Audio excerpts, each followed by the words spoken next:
Welcome to Victoria Reads 2021.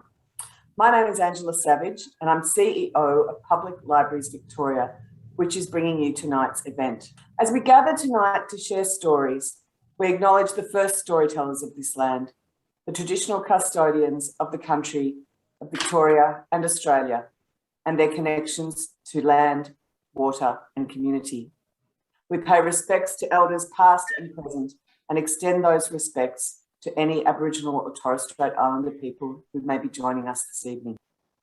Victoria Reads is a celebration of Australian Reading Hour 2021 with its theme, Stories That Matter.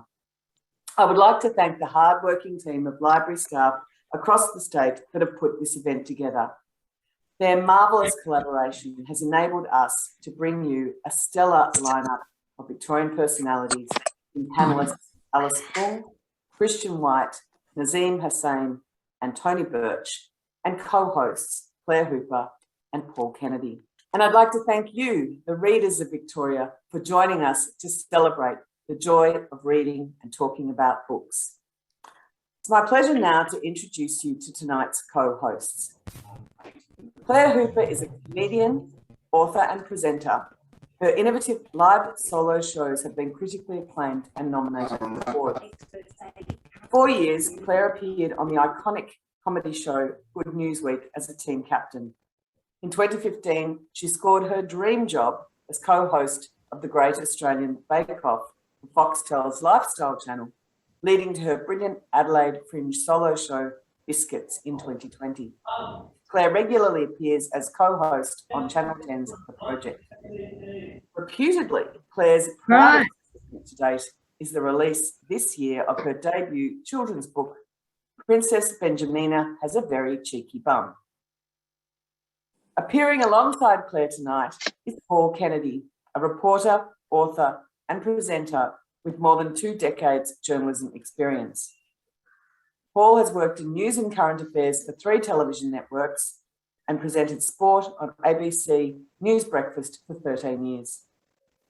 Paul's 5 books include Hell on the Way to Heaven, co-authored with Chrissy Foster, a key component in the push for Australia's largest ever Royal Commission. A married father of 3 sons and former AFL reserves player, Paul is now a successful youth sporting coach and an advocate for better youth sporting participation. Over to you, Claire and Paul, and enjoy. Hello, everyone, and welcome to Victoria Reads Stories That Matter. I'm Claire Hooper. And I'm Paul Kennedy. Great to see you all there, by the way, and seeing all of those smiling faces. Claire, none of them has a room as well organised and as well lit as yours. I'm stuck in the bunker of my house, but your venue You're in your child's room, which I respect. Quality. And I have done performances from my kids' room because it gives me pleasure to lock them out of my space like they do in my spaces so often.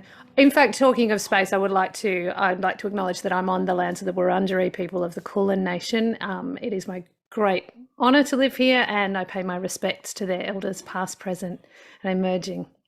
I am slightly different. I'm a bit further south in the land of the Bunwurrung, and yes, I'd like to pay my respects as well. And well said to Angela. A lovely introduction to tonight, which is going to be terrific. We hope that you'll get so much out of it, not least of all, a lot of tips on great books that you need to catch up on or sample or just know about. So we're going to be sharing some stories this evening, Claire. Yeah, I can't wait. And I also would like to potentially get Angela's notes from that speech in case you or I ever need to write our autobiography. That would definitely be the whole first chapter, which is... Mine needed a good sub too, Claire, that's for sure. No, I love it. It's great. You feel like you're at your own 21st birthday party. Now, we're going to be posing lots of questions tonight, but we just have to go through some housekeeping matters to just tell you how we think things are going to run. That's got its limits, of course. These Zoom meetings can take their own course, but there are a couple of fun... Go on. Do you want me to do the housekeeping? Well, one fundamental I think we've become aware of is don't leave your microphone on. Something important's happening. I'll be muting here if something in the house is making too much noise, but yes, just be careful not to leave your microphone on, because I might talk over someone. Excellent point. Well, all right, on to the rest of the housekeeping. There is plenty, so that you know the way tonight works. We are basically going to ask 5 questions of each other. 3 questions up top, and then we'll all go into breakout rooms, little breakout rooms, and you'll have a few minutes just to discuss as a group so that you can get your pent out book recommendations out as well. Then Paul and I will go through the next 2 questions, and then there will be another opportunity for you to go into a breakout room and have some frantic conversations about books.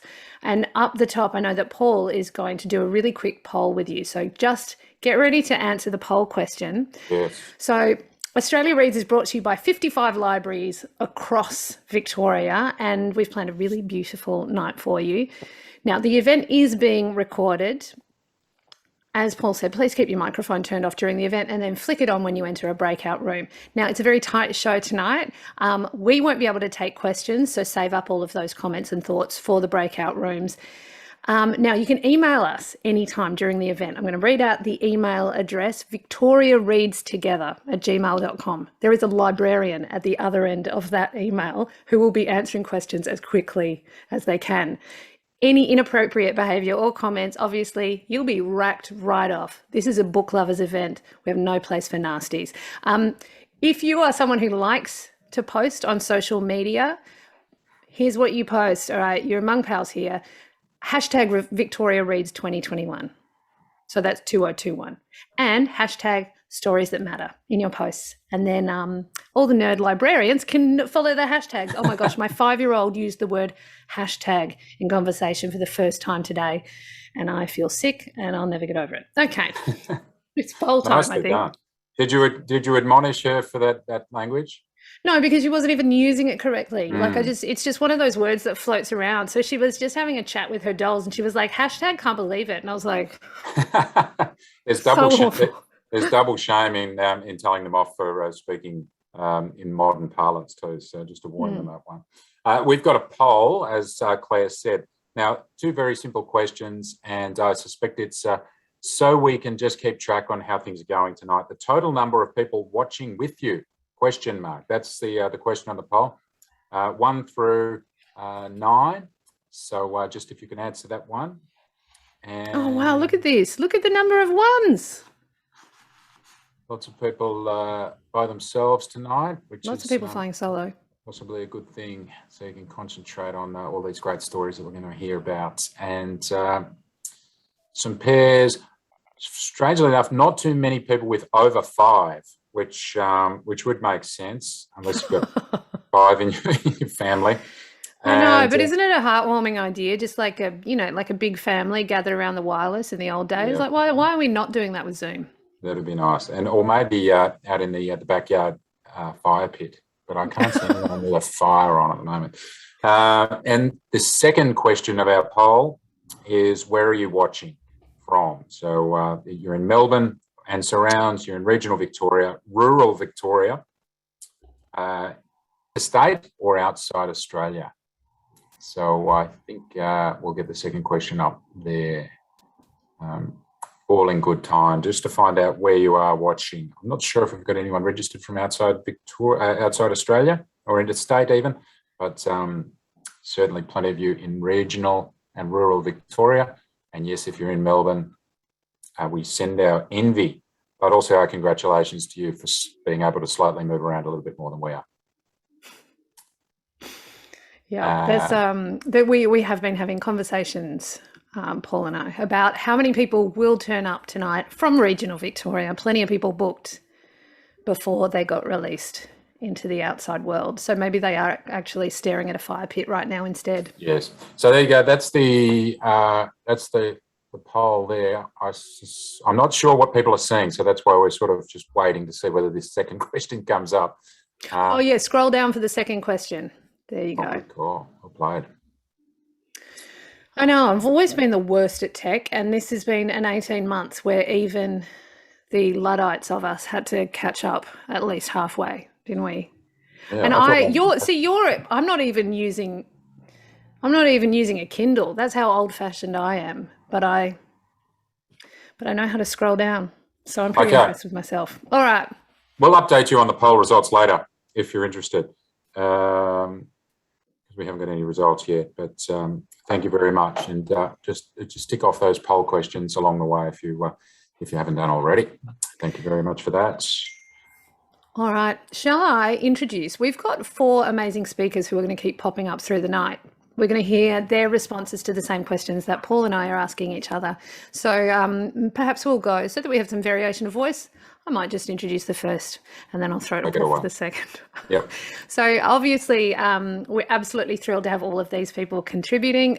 Our first speaker is Christian White, author, screenwriter first, I think, and producer. Christian's novels include The Nowhere Child and The Wife and the Widow. Christian co-created the television series Clickbait, which is on Netflix now. You might have actually seen it pass across the top of your Netflix when you weren't reading books. Christian co-wrote the feature film Relic. One of our other speakers tonight is the magnificent Alice Pung. She's an author, editor and lawyer. Her books include The Unpolished Gem, her first 2 memoirs. Her second was Her Father's Daughter. Lorinda was her novel, and the brand new release of 100 Days, plus a series of children's books called Meet Marley from Our Australian Girls series. And Alice edited the collection, Growing Up Asian in Australia, one of the leading voices and writers of Australia. We also have the wonderful Tony Birch, an Aboriginal author and academic. Tony writes novels, poetry, short stories, and his books include The White Girl, Ghost River, Blood, Shadowboxing, Father's Day, The Promise and Common People, Whisper Songs and, The Promise and Common People, Whisper Songs and Dark as Last Night. That's a very busy writer.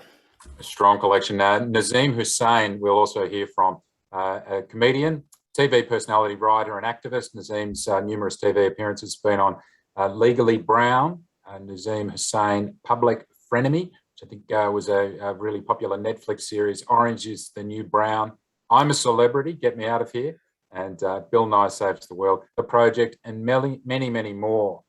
Claire, have you worked with Nazim or worked alongside Nazim? I've worked with Nazim an awful lot. We actually did a couple of episodes of The Project a few weeks ago. He's very such a very lovely man. What do you think? Should we do our first question? I would love to. So, Paul, why don't I ask you the first question? Okay, so as you know that, would you like to do a poll update? No? No, I'm just seeing poll numbers there. Yeah. Let's verify later the poll numbers.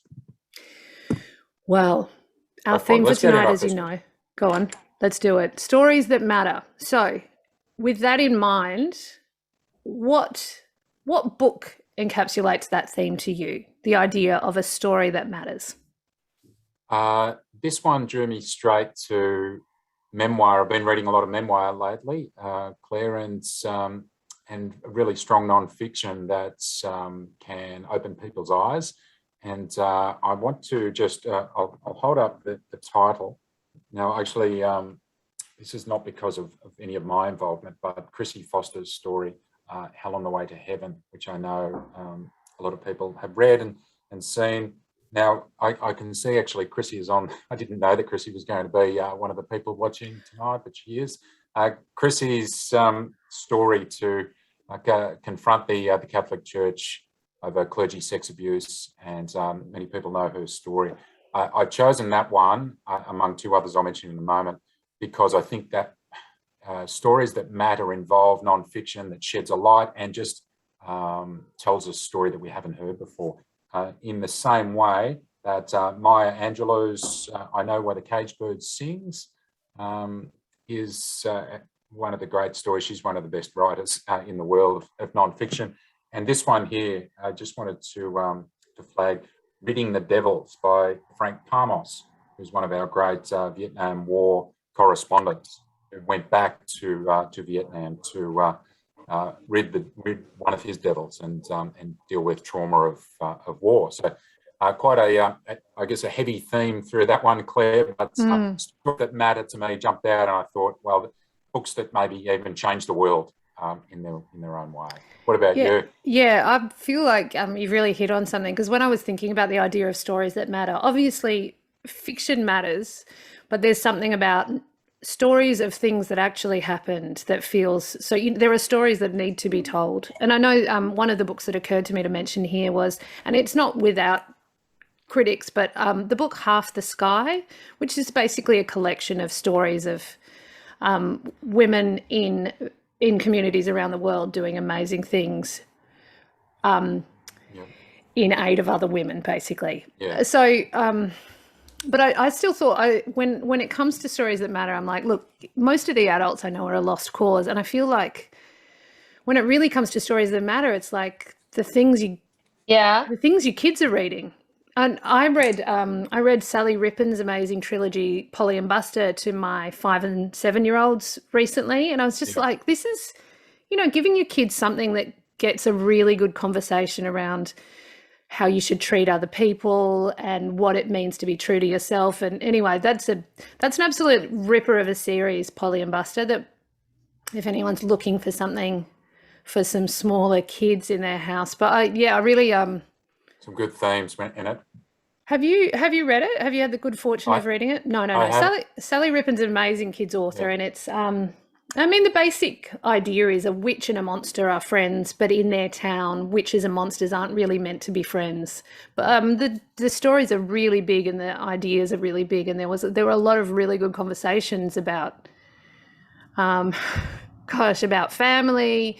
And I guess she wrote it before the Black Lives Matter, the really big movement last year, but we were reading it during that, and it felt like there were a lot of ways of tackling that bigger news story by referring back to this idea of people deciding who weren't meant to be friends with each other. Anyway, I think there's something to be said for those really good kids books that make your kids think about the world in a bigger way. I know what you mean. Bryce Courtney had a pared down version of The Power of One that I read to my kids as well. It's smaller than the original.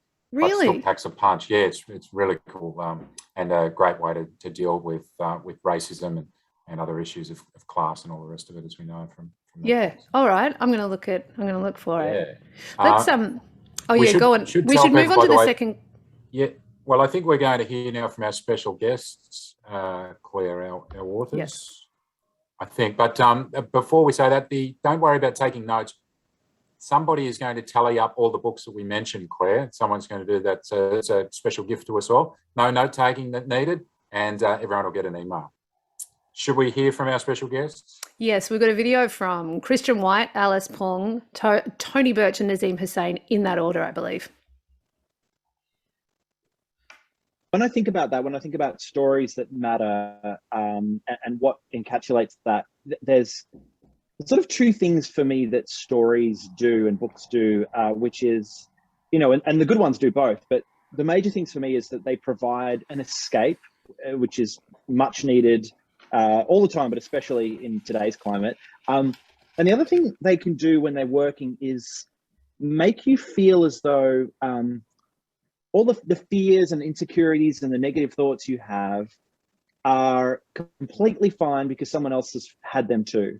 So for this, when I think about these questions, I try not to overthink them because I'll have a million answers. So what I might do is I'll probably, between recording this and it playing, I've probably emailed you guys 50 times to update my answer. But today, my answer is Catcher in the Rye by J.D. Salinger. And for me, I read that as a teenager, and for me, that showed me, there were all these sort of thoughts in my head that were sort of conceptual, but there's no way I could have put them into words, and I had certainly had no idea other people might feel the same. And reading that book, it was this super simple, beautiful little story, and it just made me feel, I don't want to paint this picture of me being a lonely teenager, but I guess I was. And it made me feel a little less lonely, and it made me feel like, I don't know, that maybe my insecurities were more universal than I thought. So that's a weird kind of very personal answer, but hopefully that's satisfying for someone. Stories that matter. there's so many stories that matter this year, and it's just so hard to pick one book. So I'm going to quickly tell you about 3 of them. The first one is Yumiko Kadota's Emotional Female, which is about the career of a brilliant young female surgeon that was derailed by a lot of sexism, a lot of misogyny, bullying, and just extreme overwork. And that book gave me a lot of insight into our primary health carers at this time. The other book that really moved me on a personal level by another Australian author is Amani Haider's The Mother Wound, which is about Amani when she was pregnant with her first child. Her father killed her mother in a very violent and terrible way. And this was her way of dealing with the aftermath and the court case. And she's a lawyer herself as well. And this is one of the most compelling and heartbreaking reads I've read all year. And the final book, which complements Amani's book and Yumiko's book, is published by my own publisher. And it's a book called Car Crash by Lech Blaine, who is a young Queensland writer. And you might have seen the article a couple of years ago where a group of boys got into a car, too many boys in one small car, and crashed it. And it's about the aftermath of this car crash and the idea of masculinity that we have. I think a book that really encapsulates the stories that matter most for me are probably the first book that I read as a teenager that had a lifelong impression on me.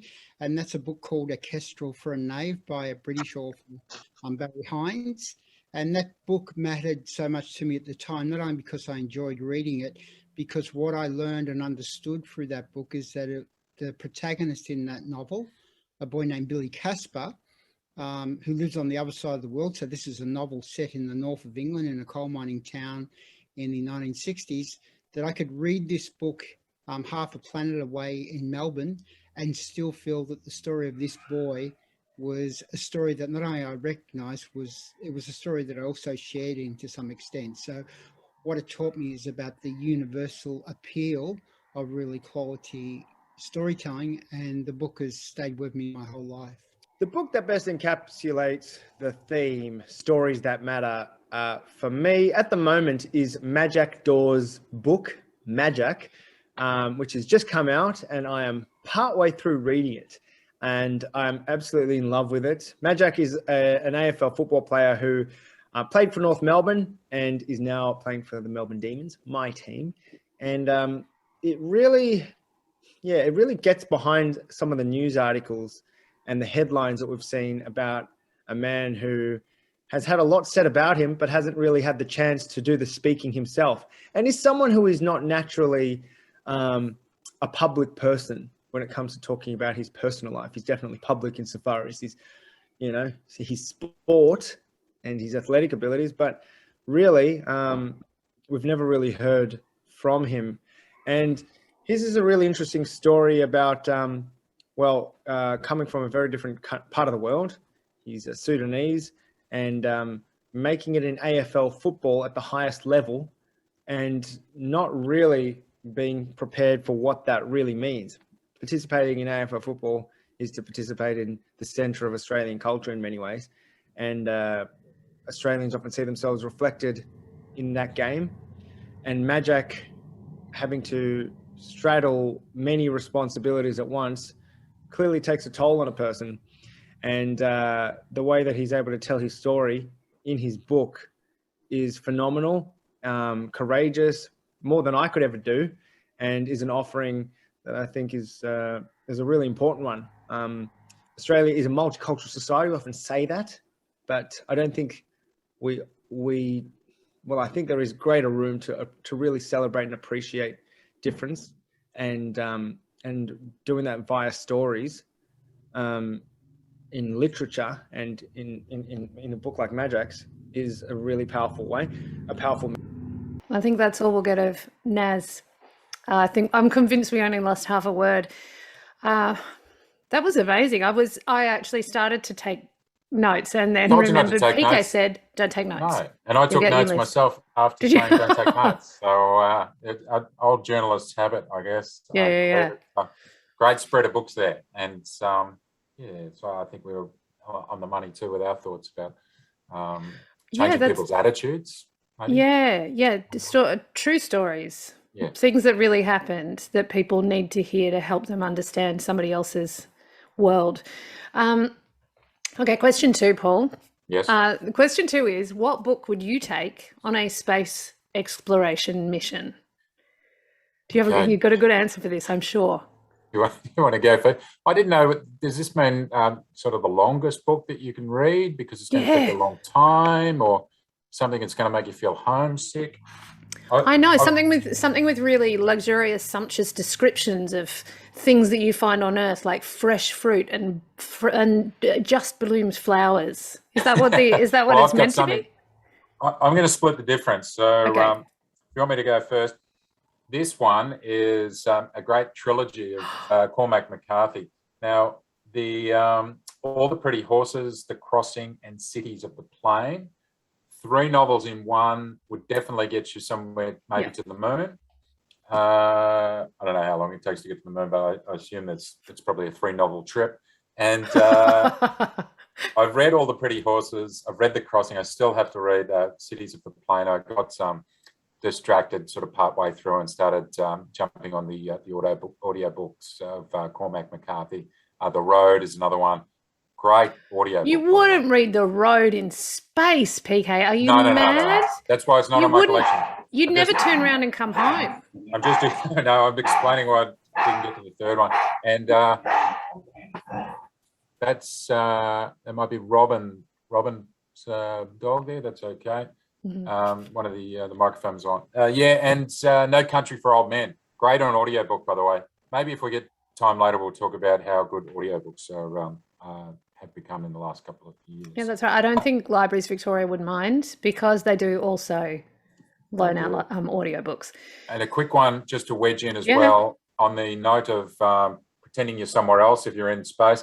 Barbarian Days by William Finnegan is this New York writer, terrific writer, who's described his surfing life. So in the theme of being in space and sort of wanting the pleasures of Earth, he goes around and has a lifetime surfing in all these great spots, including 1980s, late 70s Gold Coast, which is a really good chapter too. Yeah, wow.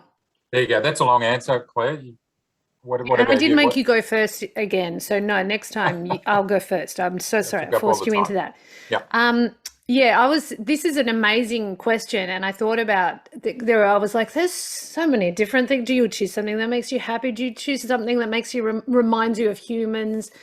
And then I realized the question is implying that you're meant to pick something that you've read before. And I did also go down the same route as you. I was like, if I could get all 3 Lords of the Rings in one volume. No, yes. I think I'm going to refuse to accept the rules of the question. I'm going to pick something I haven't read before. Like, why take something you've read before? Take a new book and just back yourself that you're going to love it. And I absolutely, this is the next on my list, and it has the most perfectly poetic title for this assignment, and it's called Leave the World Behind, which I desperately want to read. And I asked lovely Nat Mason, who is one of the librarians organising this event. She's like, yes, it's the best thing ever and you must read it. I just can't wait. And I'm like, I'll take that. I'll take a punt. What are the chances I'm going to hate it if Nat Mason has recommended it? I'm not. I'm going to love it. Actually, do you know what? I'm going to throw one more thing in. I'm going to take 2 books and you try and stop me. My grandmother wrote an autobiography. Wow. And I take it whenever I travel, assuming that I will finally finish it. And then I don't, because of the emotional pressure of reading your grandmother's autobiography. I can never finish this book, but maybe if I went into space, I would. Can you tell us more about the book? Yeah, here we go. It's really, look, that's where we're at in my most recent attempt. I've only gotten to like nearly halfway through. On this next, I've got to get to the end. Yeah. It's so beautiful. There's obviously I've looked at all of the photos. Where was it from? Where did she write it? Where did she grow up? She lived from 1921 to 2007. She had a very interesting life with a lot of hardship. She basically grew up in rural Western Australia, led a farming life. So she was a kid, there's some beautiful stories in it. There's there's this great one where the whole family, I think there's like 6 kids at this point. I think there's I really need to get over this. They were I need big to get families across back in it the better. day, yeah. The point is, at this point, I think there were 6 kids, and the littlest one was a baby, and they went to a dance at the town hall and left the car outside and put the baby to sleep in the back of the car, and some people stole the car and drove off with the car with the baby asleep in the back of the car. But back in those days, robbers were gentlemen, and when they realised there was a baby in it, they turned around, they came back and they turned themselves in. And that was my Auntie Claire, who was the baby, the person I was named after. Oh, really? Yeah, I was named after the baby that went in the stolen car. That's a treasure that you've got in your hands there. I know. Do you understand, though, that there's something about, I've got another book written by a family member, her big brother, and there's just so much pressure to read something that is so important to you that you keep not doing it. Does that make sense? Yeah. It does, but it seems to me that this year would be your grandmother's 100th birthday. So maybe this is the year if she's born in 1921. You're a real journalist. Just ramping up the pressure. Yeah, you think that's gonna make it easier, is it? Telling me that I'm reading it on her 100th birth anniversary. If you can't read about Claire's grandmother yet, then A.B. Facey wrote a good book about 100 or 10 years ago from rural A WA. Fortunate Life, well. is that with the one? Yeah, I read that. I read that, but not my grandmother's book. Okay, should we throw it out to our absolutely. special guests? Yeah, I think in this one we are hearing from our special speakers in the order of Tony Birch, then Nazim, then Christian, and then Alice Pong.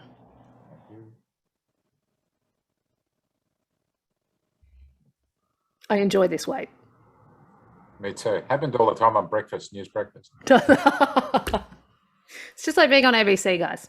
Book called Island, The Collected Stories by the Canadian writer Alistair MacLeod.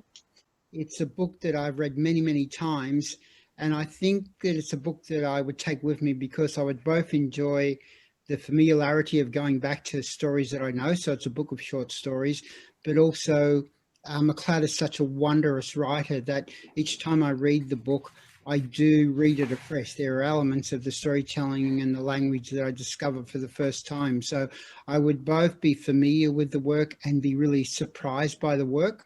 Alistair MacLeod is quite a literary writer in many senses, but a writer who wrote with great emotion and compassion about place and people.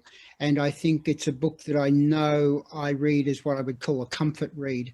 It's a book I love to read during winter. I love to read it when it's cold outside and I'm sort of bedded down or snugly inside the house. And it gives me that great sense of what it is that I love about writing, what it is I love about books. So I would take that because it would not only give me a great sense of refamiliarizing myself with a writer I love, but I think it would give me really emotional security if I was alone on a spaceship or even in company of people I didn't like on a spaceship.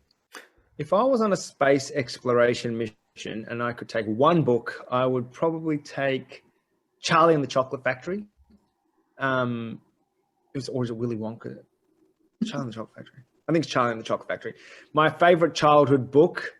It just makes me happy. And I think if I was on a space exploration mission, I'd be missing my family, you know. And I think a book that connects me to my childhood, it would make me feel warm. And I just love chocolate. And if I can't be eating chocolate, I want to be reading about chocolate.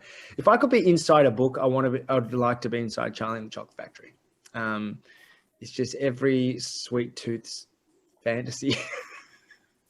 And I was so jealous of Charlie. I also wanted to live in a house like he did, even though he was very poor. I just liked the warmth that was described in his life. You know, he got to live with his grandparents. You know, it was just a nice childhood he had. Being poor felt really fun in that book. So I don't know. I think reading that up in space, even if things went wrong and Houston couldn't contact me anymore, I think I'd be happy. And now this is one of the most difficult questions I've ever been asked. You know, which book would I take on a space exploration mission. Thank you. I'm a writer, by the way. That's what I do for a living, and I can't say the word. So first, this isn't my answer, but my first answer was Rendezvous with Rama by Arthur C. Clarke, which is my all-time favorite sci-fi book.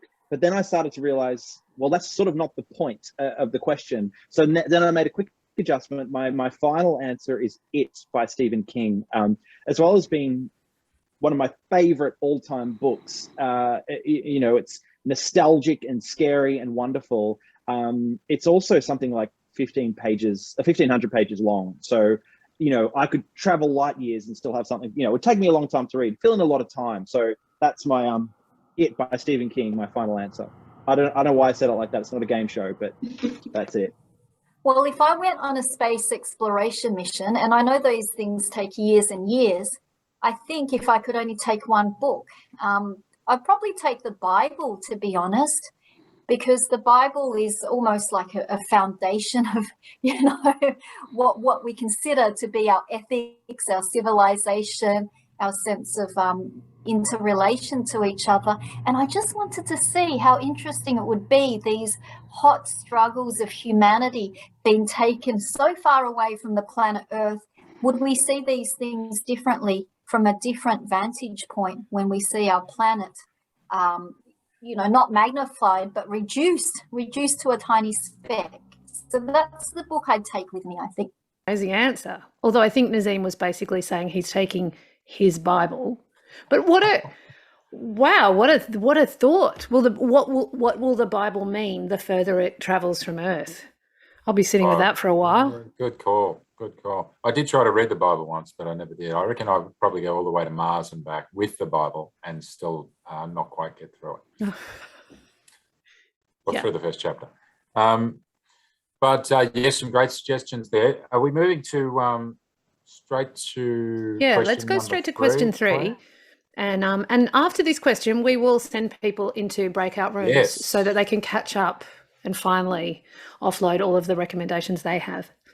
And we're going to jump into the breakout rooms as well, so we can have a bit of a chat there. But we do have our third question. Should I start, Claire, because you've promised to go first on this one? Yeah, I did. Tell us a memory you have of libraries.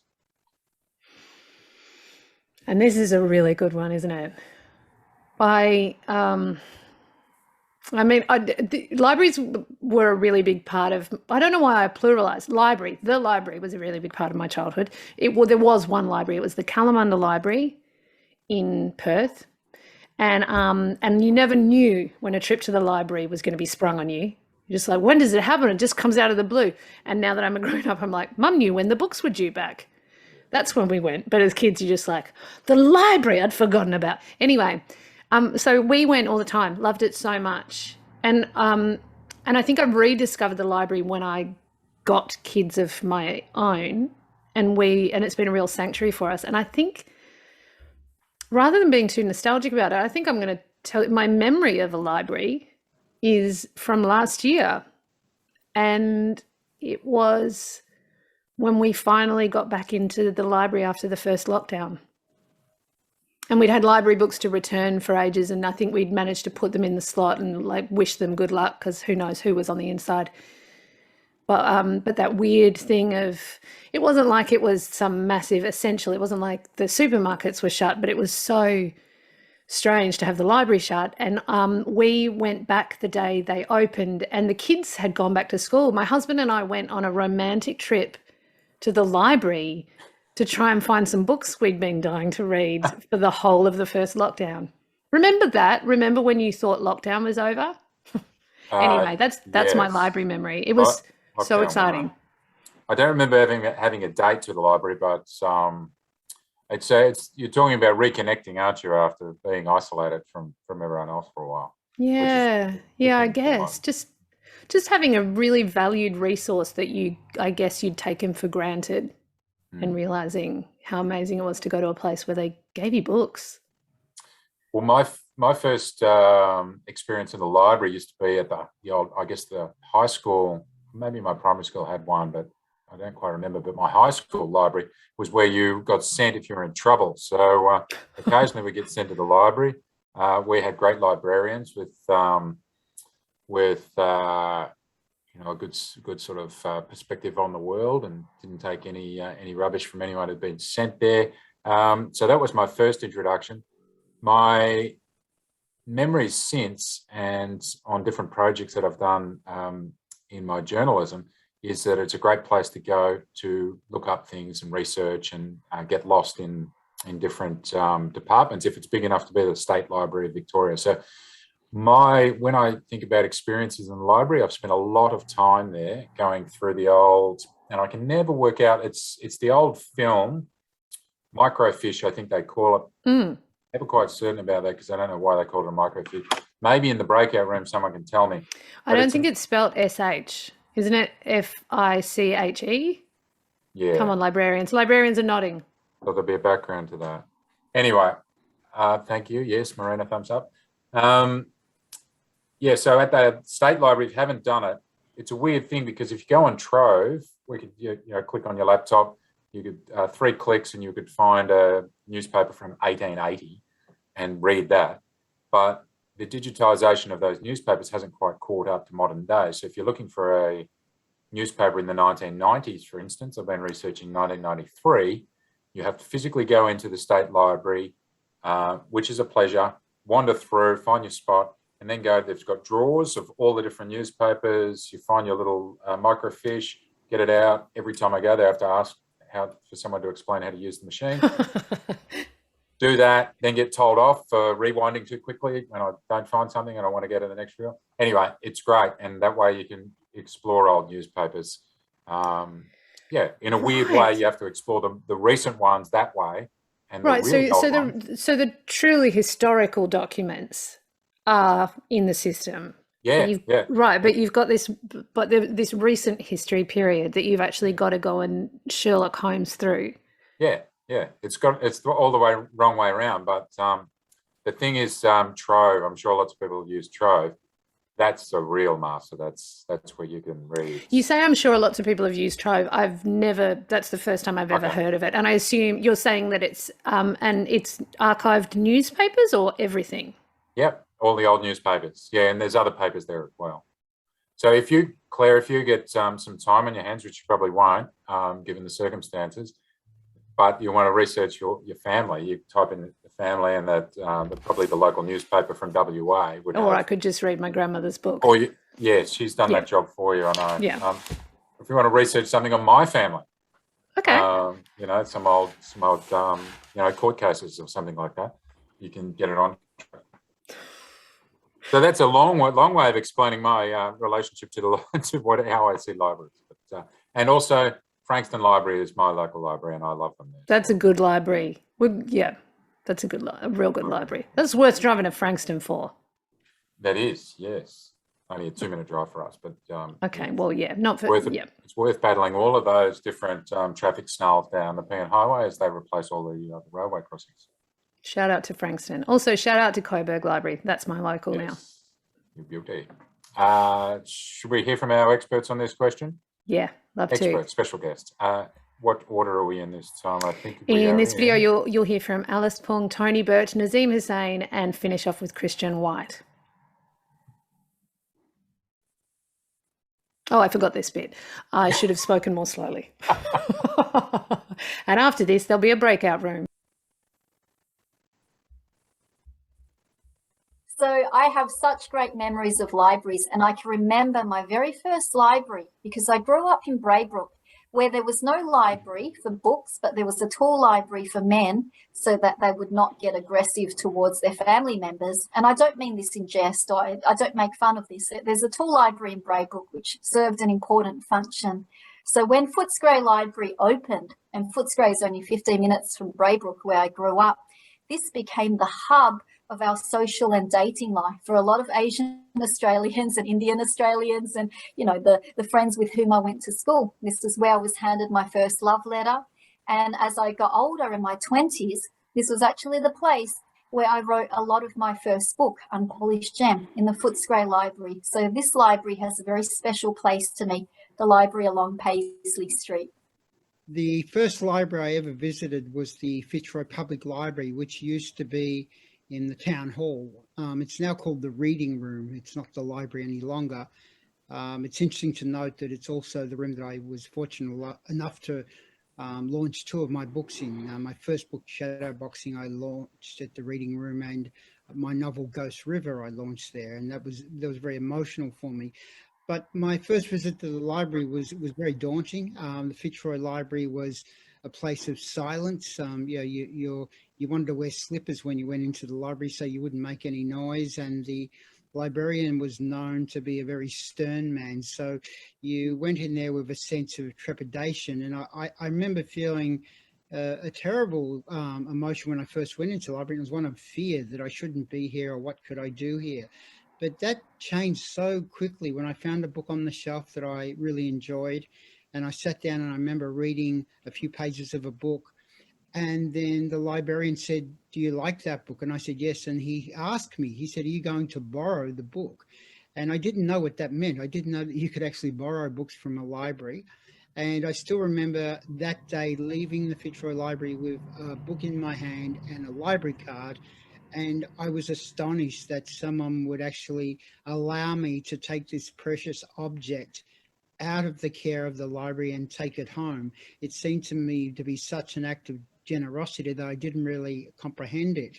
And that first engagement with the public library, again, is something that I've treasured. It's something that has stayed with me my whole life. I remember I used to go to libraries after school, sometimes away from my mum to pick me up, or just like on the weekends.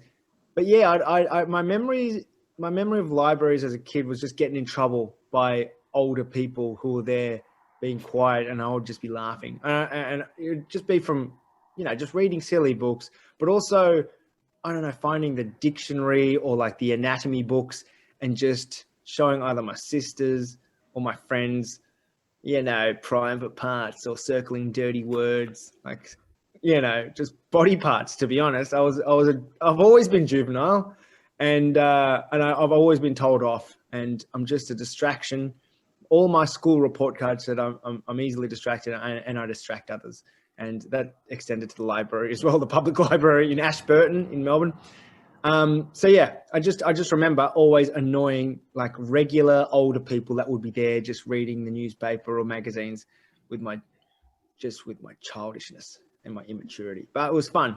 It was always fun, like getting told off and then running away to a different part of the library and then, hiding from I just treated the library after school like it was a playground, which is probably not how you're supposed to treat libraries, but it was really fun. And then my mum would come and she'd feel proud that I spent so much time in the library, thinking that I was studying, getting ahead of my classmates, but really I was just bothering older people.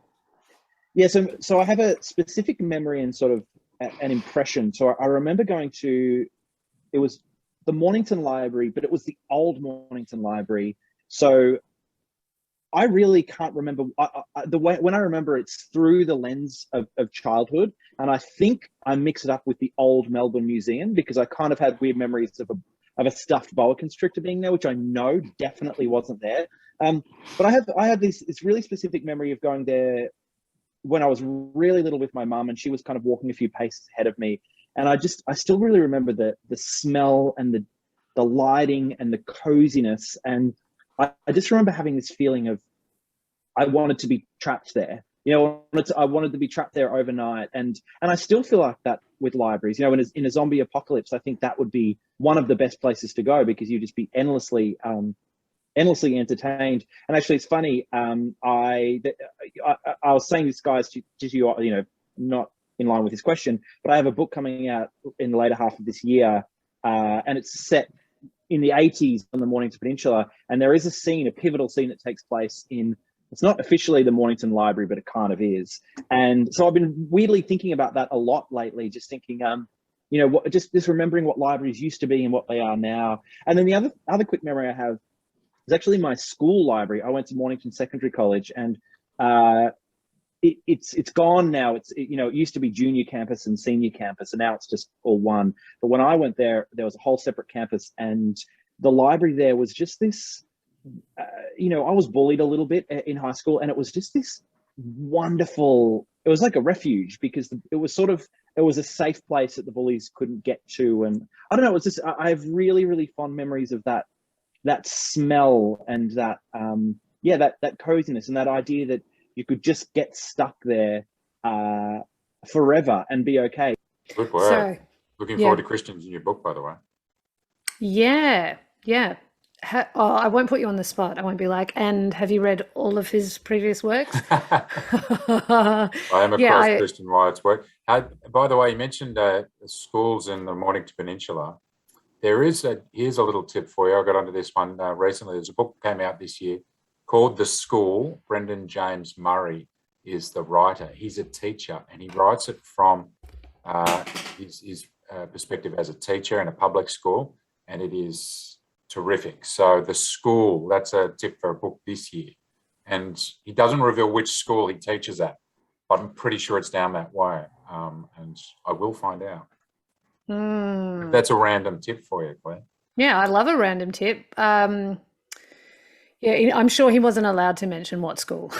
I've got He sort of it's written as a novel as well, so it's it's a novel, but I see. So it's written as fiction, but it is too true. Yeah. Too true, because he is a teacher, and but it's a great acknowledgement of teachers. Actually, really, it falls into the tribute of teachers, and what a great job they're doing at the moment and always.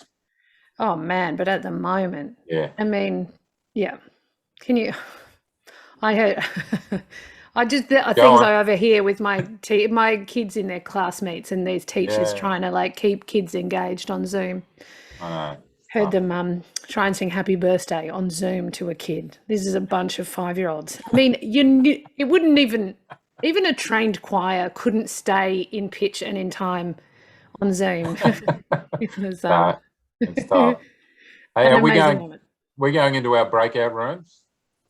We are. This is finally your opportunity to talk a little bit about books. And if you've forgotten the 3 questions, which you haven't, they will be on the screen for the breakout room. So it's breakout room time. And I think Paul and I are going to drop in. We're going to be thrust into random breakout rooms. So, if you're talking about us, make it nice. That's all I know. I think it's happening now. Yeah, I don't know how we're going to do this, but you'll all get put into a breakout room, I believe.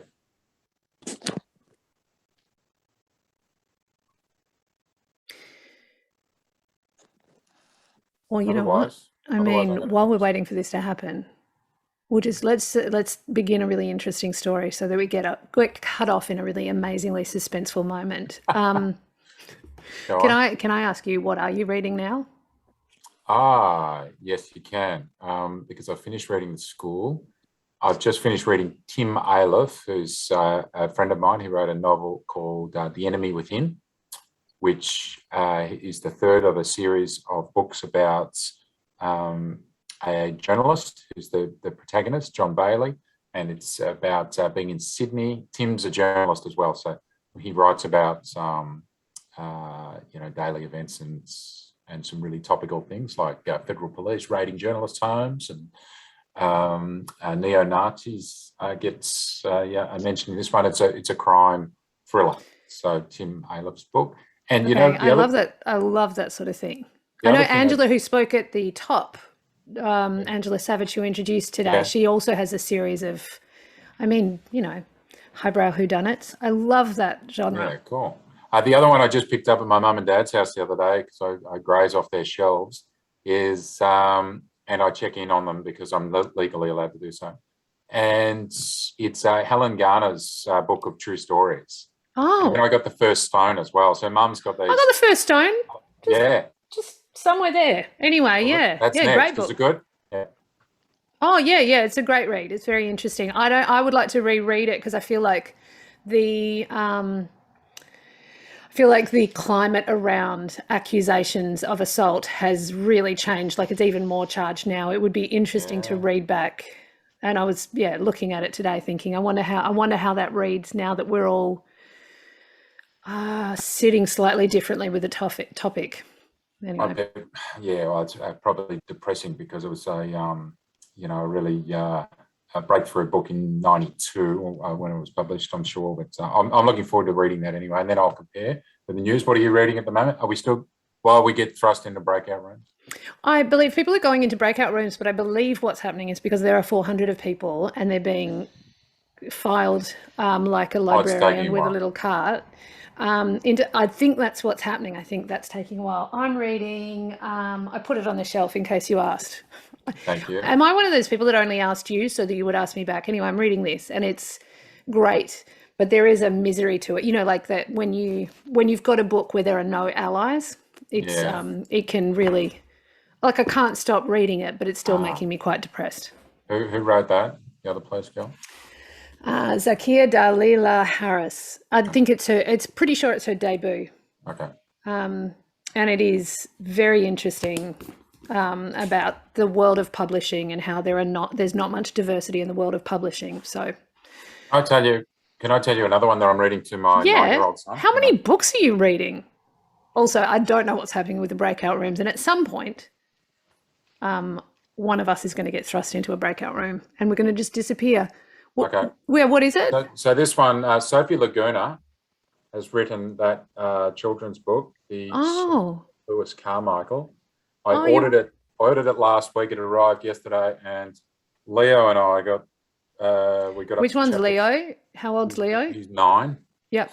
He's the one that will tolerate me still. So we had 5 fantastic chapters last night, and this we'll do because I'm in his room, so he can't go to bed. We'll have another 5 chapters tonight, but that is great. Sophie Laguna is one of Australia's best writers. That looks amazing. You're a good 5 chapters is good. I have a 4-chapter rule.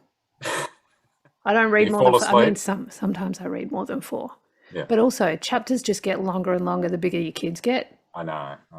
Tried reading Blinky Bill, long chapters. Oh, thanks for the heads up. Yeah. Okay. All right. Are we to believe that this is our breakout room? People can talk to us if they like, surely. Take yourself off mute and you can ask any question you like. There you go. I'm just going off script there. Anyone want to ask anything that are looking at us? Unsurprisingly, we've had some technical difficulties. We've had some technical difficulties. Well, should we just glide right over this breakout room, move forwards, see if we can get a really big catch up at the end of the event? Yes, please. Cross fingers. But also, we just wasted all your breakout room talking about what we're reading. Well, you became more and more pent up with your book chat from your various couches. No, I don't regret anything. I really appreciate the Sophie Laguna recommendation as somebody who loves a good. In fact, I am looking for a new one to read to them. All right. Lewis Carmichael. Well, why don't I ask you the 4th question, and then I'm sure someone will inform us if and when we need to jump sideways into a breakout room, because the 4th question is it's a ripper one, and I feel like this is going to give me insights into you.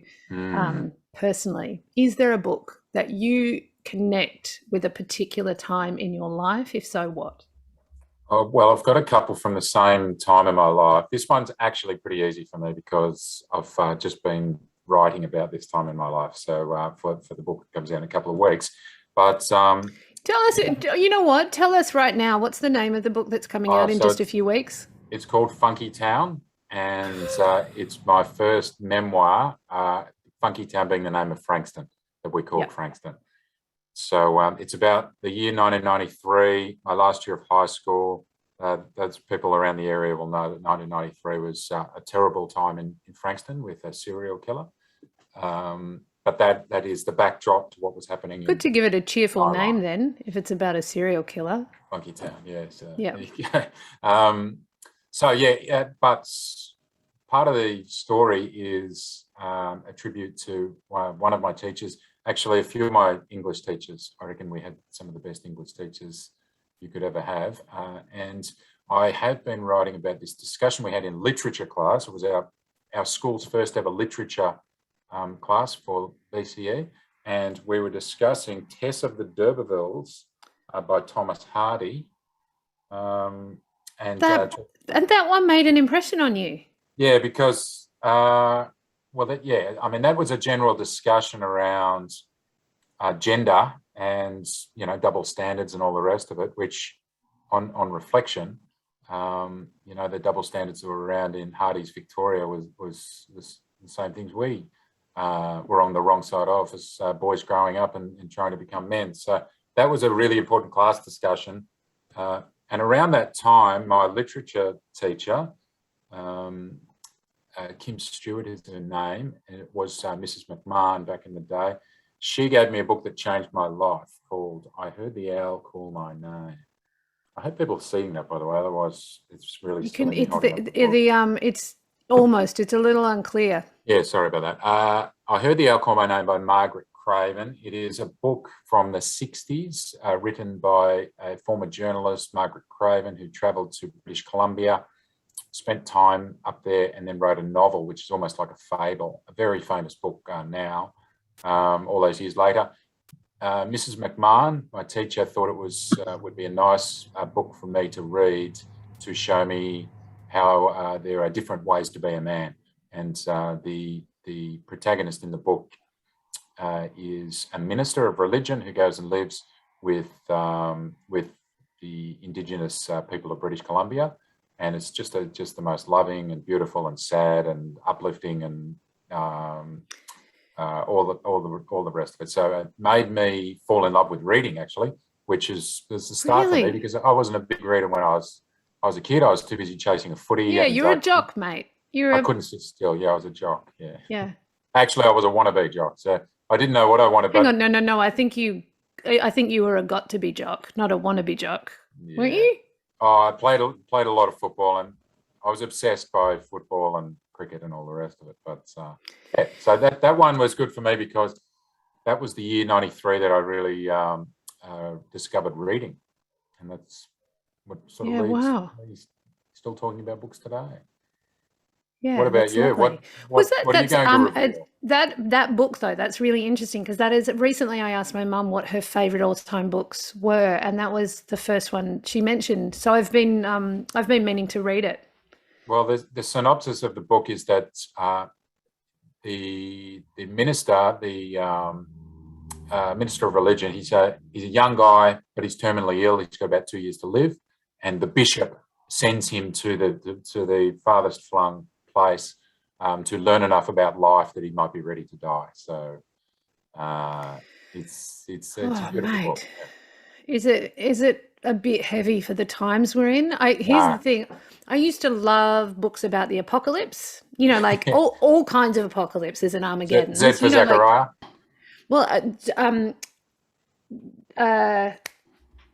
Zombie, which Zombies, books. Yeah, that one. Yeah. Fantastic. But also Lionel Shriver wrote an incredible book about the financial collapse, theoretical financial collapse of the United States. You're nodding, have you read that? No, I haven't, but I'm taking notes. Yeah. It's look, I don't know if other people would read this, is not even the question, but I don't know if other people would respond to it like me, but I just found it so fascinating to watch like you're basically you're with a family watching the collapse of the United States. Yeah. I mean, like, I'm so used to zombies and death and disease, and to have one that's actually an economic storyline. But anyway, the point is, I've been mad for apocalypse books my whole life, and now that we're in one, I don't enjoy them anymore. That was my point. Yeah, that's our story. Yeah, and you know what? It's the most boring apocalypse book I've ever read. It goes for ages and nothing happens. I'm hating it. But I heard the Owl Call My Name is not grim. No, I know, but do you know what I read recently? Oh, see, again, all right, now all is lost. I'm not staying to the question. I just read Geraldine Brooks, is that right? Yeah, Geraldine Brooks. Age of Wonder. Oh, that was a fabulous read. It is so good, but also when you're in the middle of a plague, reading about a village where the plague came and they shut the walls of the village. No one was to leave the village and nobody was to come into the village until the plague had ripped through the village. I was like, again, she wrote it before, but it was the right time for that book. And no 11 a.m. press conferences in that one? No, I mean, I read No, right there. there were Sunday sermons though, which is Yes. basically the presser. That's as close to a presser as you get. Yep. So can I Um, just, as, Yeah, go on. Somebody's jumping in. sorry, just as Darren. an audience. Hi, that particular book here of Wonders is actually based on a true incident because I grew up in England, and the village of Eyam in Derbyshire basically shut itself off for the rest of the sort of community, and it basically saved a whole lot of people in that area because of their actions. Yeah. It's amazing. And what's incredible is the way she can write about that time as though she lived it. You know, isn't it amazing when somebody has researched so well, not just the big story, but the daily stories of people living in that era? So as you're reading about the way somebody's preparing their food or the way they might dress their bed, or you're just so convinced that it's really happening. Amazing writing. Yeah, she is great. Yeah, that's I wanted real. to ask you both, because you have nominated a number of quite heavy books, which has surprised me given the times we're living in. Although I agree, Claire, I thought Year of Wonders was astonishing and it was an incredibly resonant read. Are you reading anything for lightness in the dark? Yeah, and you know what? That might be, you might have accidentally segued us perfectly to question 5. We will leap to that in a moment. We will, and we'll throw to our guest speakers first. But shall I? No, We you know didn't what? We didn't get your answer, Claire. Never answered. Take us to a part of your life. Shall I? I'll do it really fast though, because I've wasted so much time. The point is, I decided I might mention the book that brought me back to reading. Yeah. Because I've always been a really big reader. Like, it's such a beautiful, rich part of my life, and love reading on planes or on holidays and in bed. And like, I obviously have these kids now, 5 and 7. And when they first appeared, there's something about the fatigue you feel when you have a baby in its first year. And then honestly, that toddler year as well, you were going to bed so tired, you just can't read. And I think it was when my little one was the littlest one was about 3, or just coming up to 3, that I was determined to get back into reading. And I picked up a book that I had started so many times, and suddenly I had enough in the tank at bedtime that I could actually get, not just like read the book, but I could go into it, because it's when you can only manage half a chapter at a time, you just never dive deep enough, and it never takes hold of you. Anyway, I tried it so many times. AS Buy It Possession. So I think it was 1990. Anyway, I know the first few times I was like, oh, I'll give it a bash. Oh, it's not really doing anything for me. And because I don't know if I know that it's a really good book. Like, it's an incredible book. But it was also just at the moment when I was ready to read again, and I loved it so much. It just had been years and years since I'd been like surrounded by the story, since I'd gone so deep into it that I was, I don't know, like that it was fully inside my body. You know what I'm trying to, better people have articulated the feeling, but just to go deep again, man, it was so nice. Brought me back. What did we do? That got you back into top form, did it? Yeah, I was unstoppable then. Then I was just from book to book to book. And fiction as well, you know, like when you've been in a fiction drought, it's really good to just slam the fiction. It's good to break the drought, yeah. Yeah. Should we hear from our special guests? Absolutely. On this one? In order, this is Nazim, Christian, Alice, and Tony again. That's your pause, Claire. Oh, that was my pause to cover. I'm so sorry. Sorry, we missed it. I'll do the next one. Malcolm X's autobiography was a book I read when I was in my early teens, I think.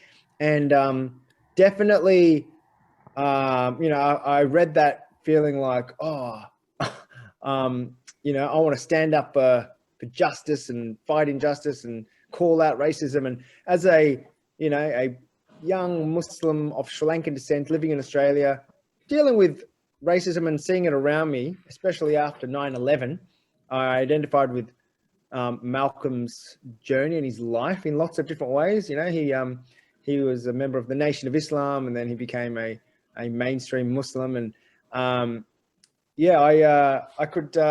I could relate to a lot of the things that he was saying in the way that there is overt and covert racism that that he needed to call out. And yeah, I think he was definitely responsible for a big part of my political awakening. And when I went to New York City, I went to the mosque that he prayed in, and went to the cemetery that he's buried in, just to have a look. And it was it was all because of reading that book in my teens. I was heavily influenced by him, and he's definitely, I feel like he's someone that I know, even though I just read that book, and then I've gone on to watch all the YouTube videos that he's that he's featured in. But yeah, it was probably a book that I read fastest. So basically every major part of my life, I can connect to a book or whatever book I was reading at the time. They're very close in my mind. But I'm going to give the answer Dark Places by Gillian Flynn, which is an incredible thriller. But the reason I connect it to a certain part of my life is because I just read it, and I was reading it again when I was writing The Nowhere Child, my first book.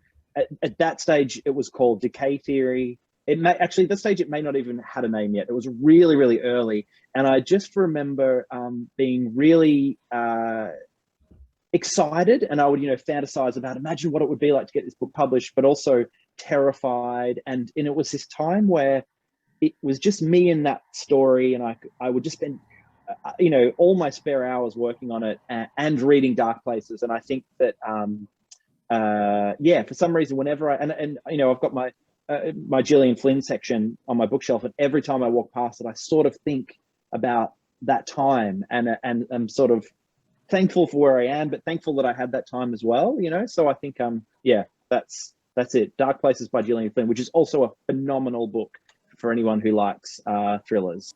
Oh, yes. There's a book that I connect with, and as librarians, you all know the book I'm talking about. It's part of a series, and I connect with it childhood because I read it as a child, and then when my sisters were children, because they're significantly younger than me, I read it to my sisters, and then when I had my own children, I read it to my son. And it's Ramona Quimby. It's a Ramona series of books written by Beverly Cleary, who died last year at the age of 104, a living treasure. And those books, one was written in 1950, and then she ages. So she turned 7 years old in the 1980s, and you can see society change because some of her friends have divorced parents and her dad loses his job, whereas in the 50s, they're a happy nuclear family.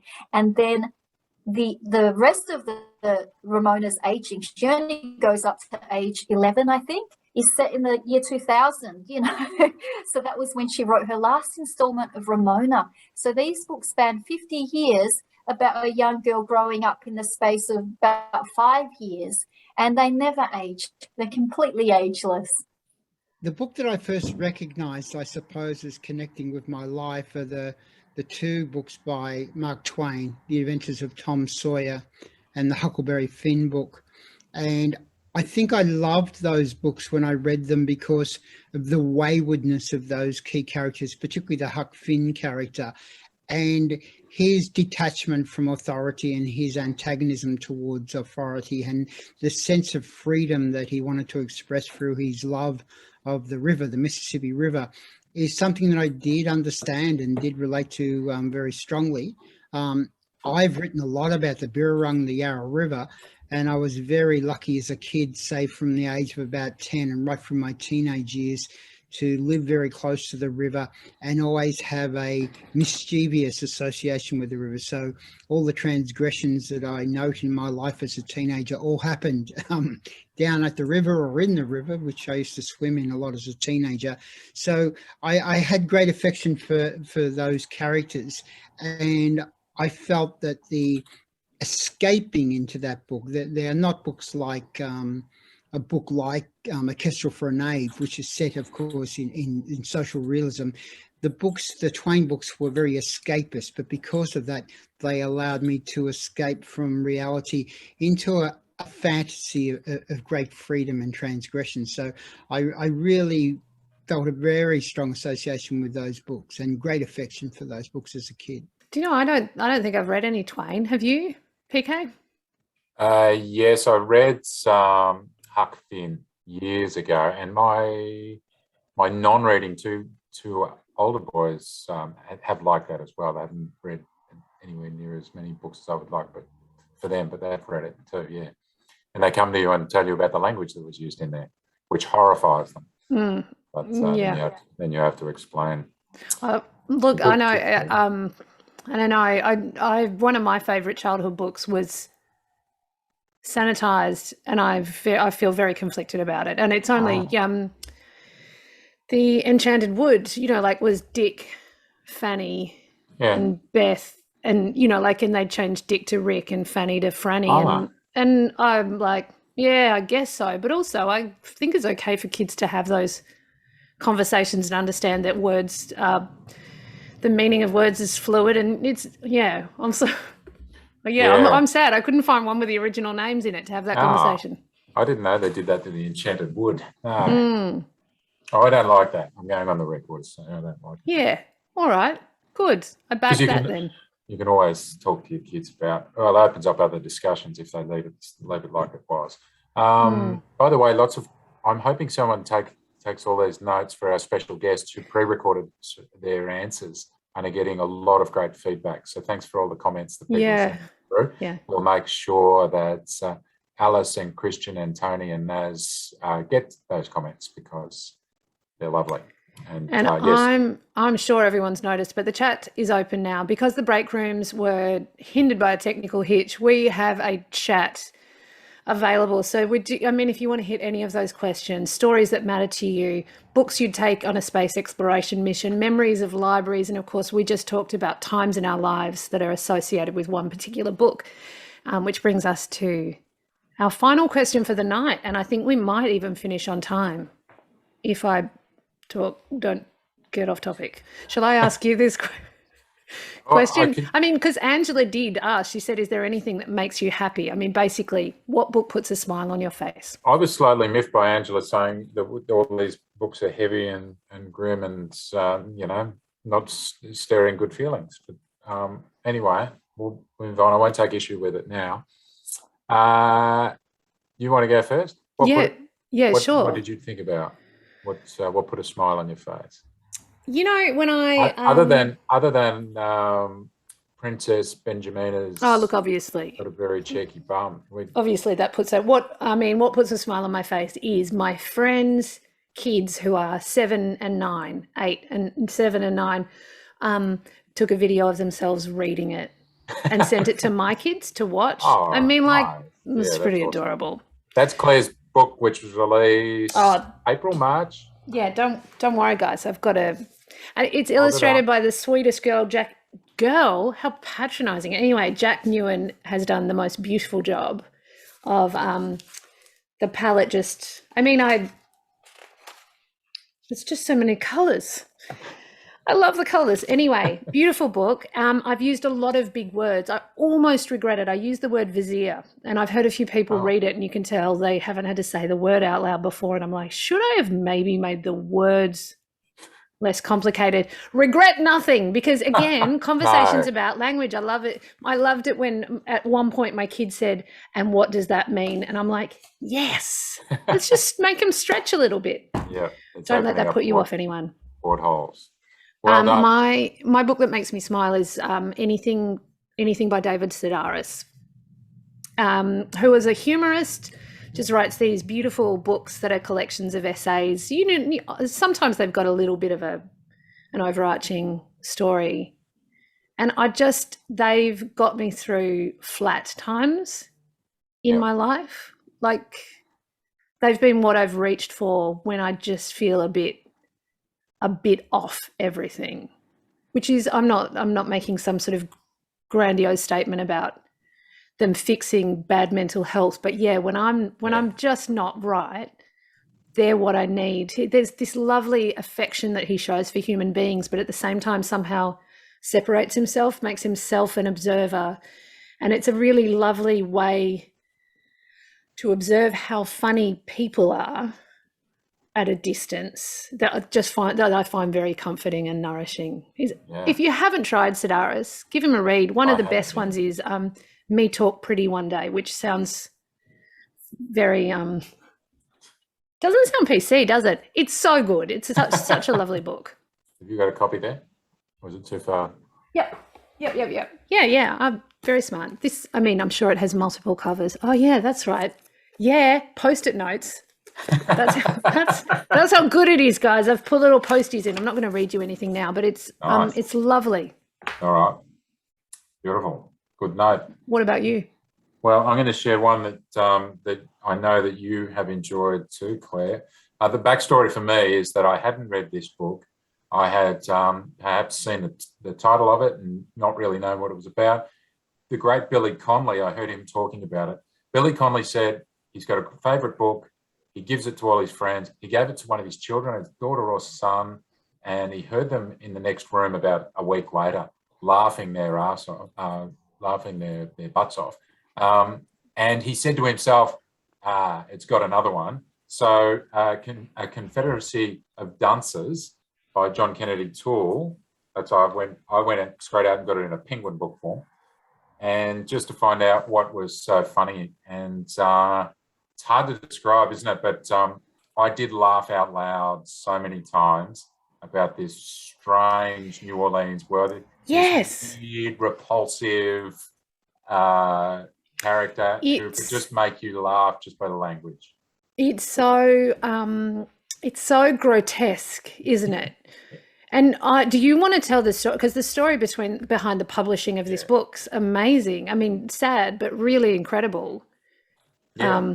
I don't know all that much about the author, other than it was certainly not published in his lifetime. He died by suicide, and his mother was the one that was pushed the manuscripts and got it to a publisher who said yes. And I don't know how many it's sold worldwide, but it's got to be in the millions. I've bought at least 3 of them.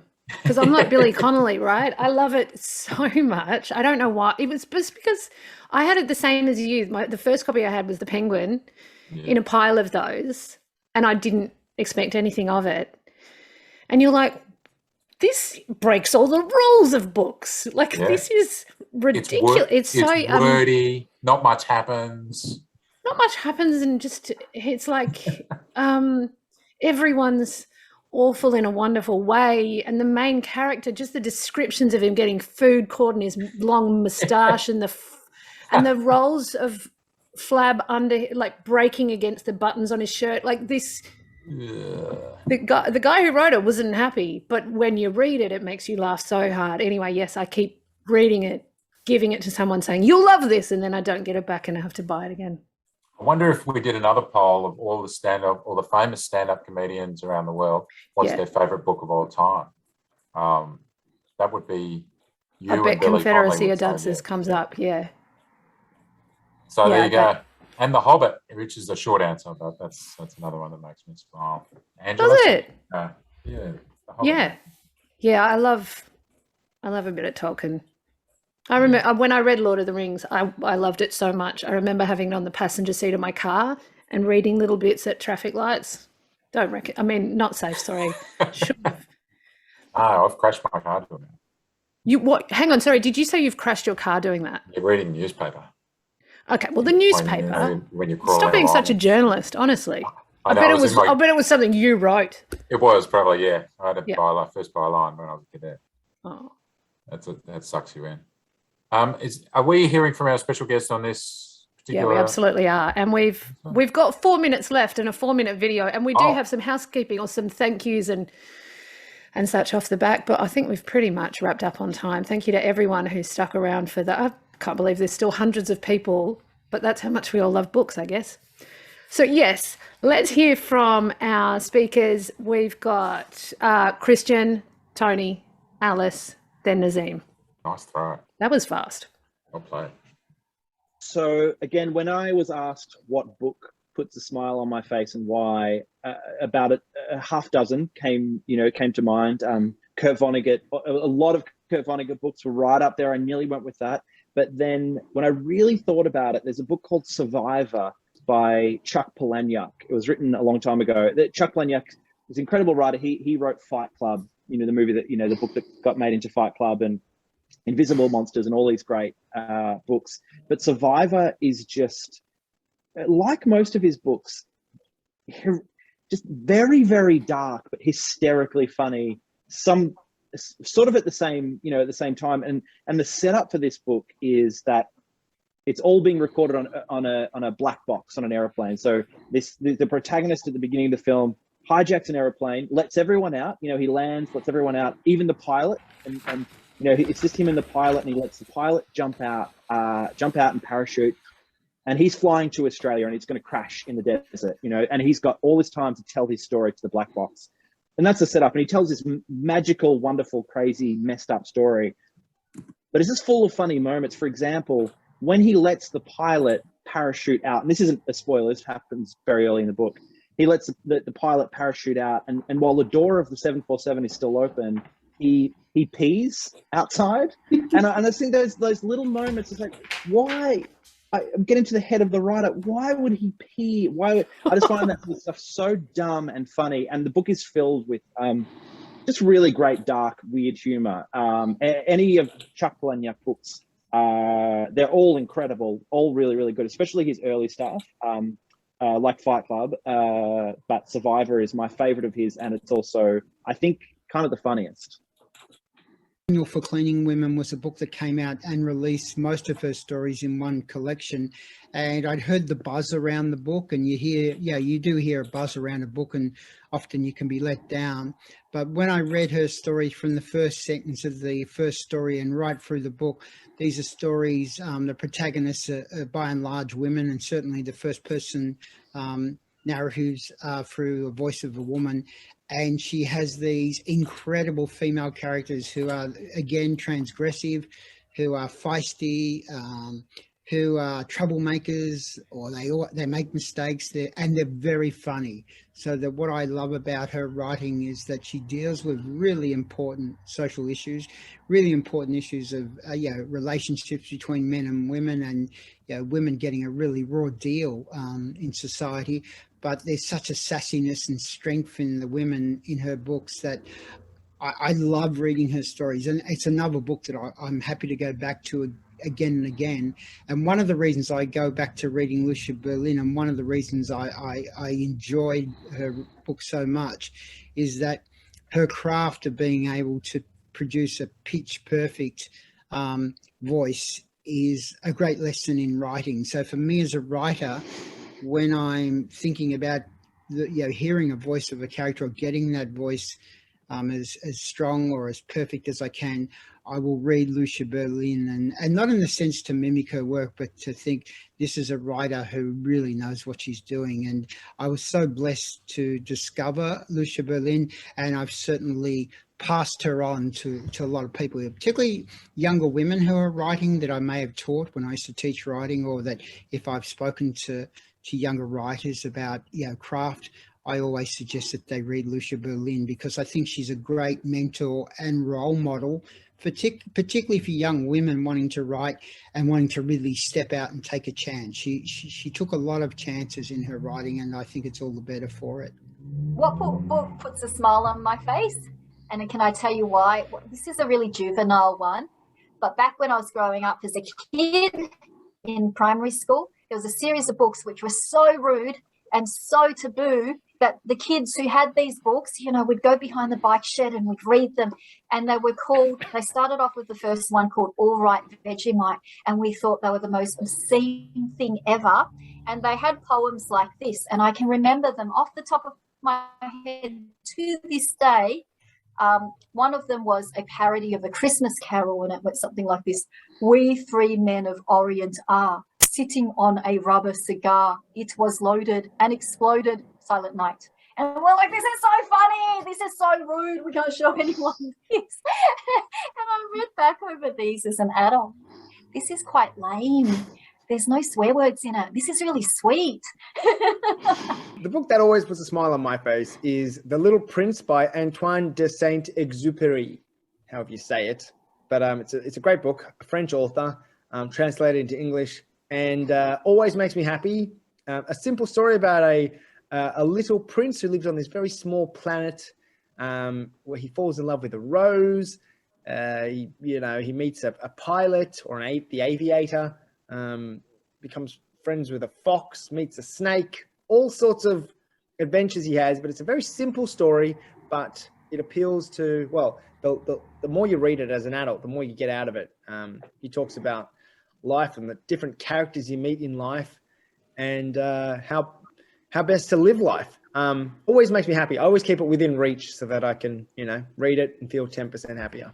And just a reminder, as you said, Paul, we are going to be sending out an email with every single book mentioned by anyone on screen that will go out tomorrow.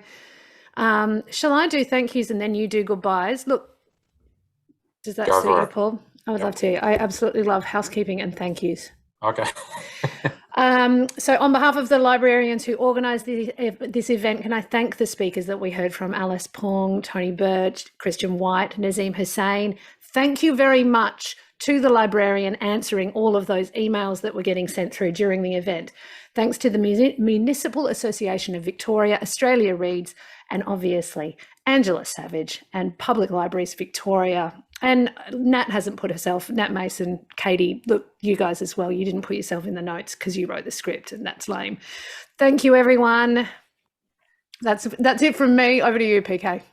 I don't think there's anything else to say other than thank you, Claire. That was great fun. Make sure you, if you're looking for a great kids book, check out Claire's book and order it online. It's really hard for authors these days to sell their books. Bookshops are not open in the most popular states, so jump online and buy a great book.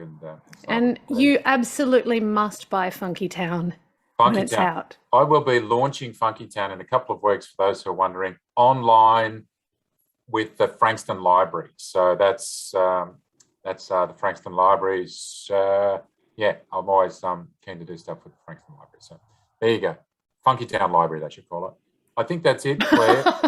All Right Vegemite is a smoky. I did not think that would get mentioned.